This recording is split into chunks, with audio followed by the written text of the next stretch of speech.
Jennifer Vatsa Belladonna's Botanicals. Um, so this video, this is probably gonna be pretty short actually, but I want to talk a little bit about Lucifuge Rofocale. Um, I haven't I Lucifuge is not someone I work with that frequently. I do have a pact with Lucifuge. I always found that he's more of someone who works kind of in the background on big picture things.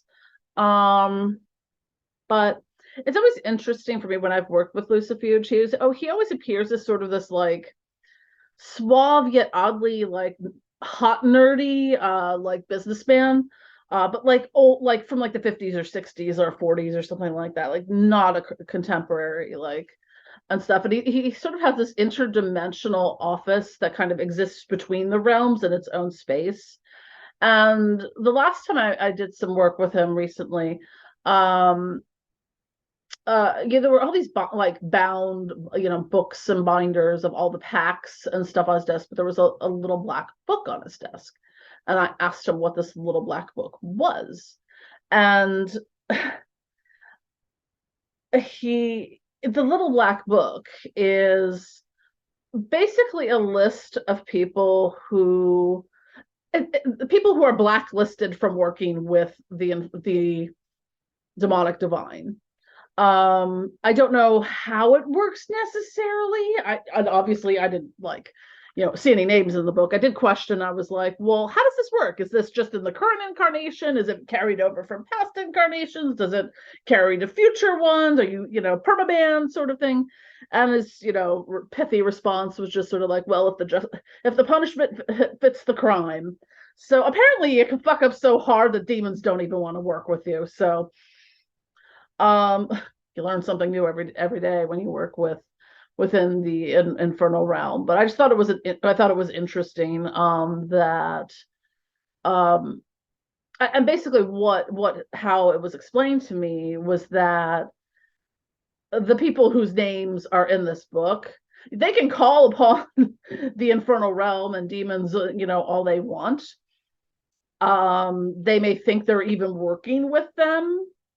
I guess this is where egregores and thought forms come into to play, but they're essentially energetically and magically cut off entirely from receiving any type of legitimate gnosis or magical help or knowledge or anything like that from the infernal realm, which I thought was interesting.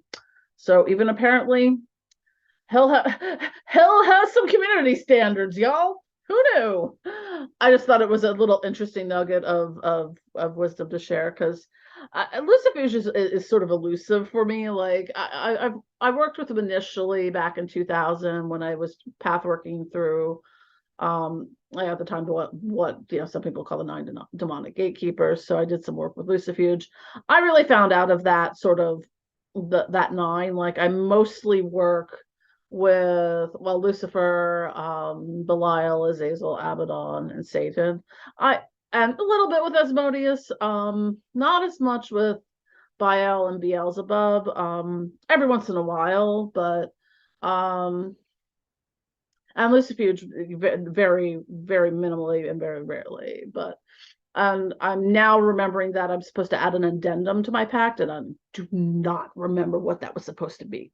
So I will be working with Lucifuge again recently, be like, hey, I was supposed to add something to my pact as like a, addendum, follow-up clause, something on something else I need to be working on in conjunction with my pact. Any tips on what that is?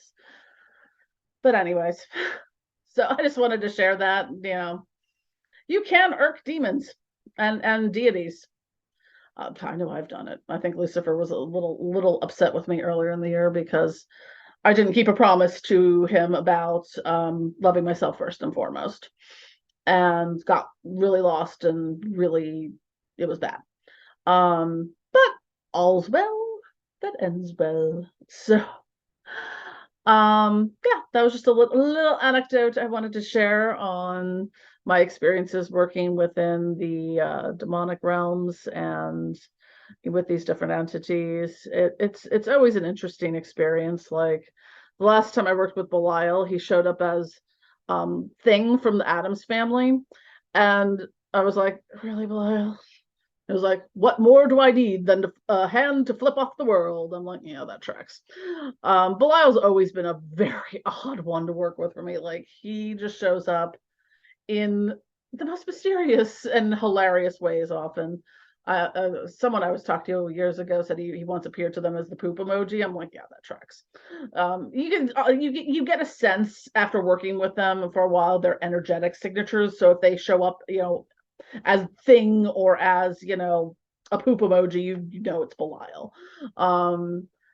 because he's always just kind of had that like humorous trickster sort of thing. I think a lot of times with how we personally visualize or we see these entities, this is just kind of based on our visual frame of reference and our personalities. And I think they've picked up on my dark sense of humor and they kind of run with that. But anyways, so that's just a fun little story I wanted to pass on. So, hey, apparently there's some rules in hell.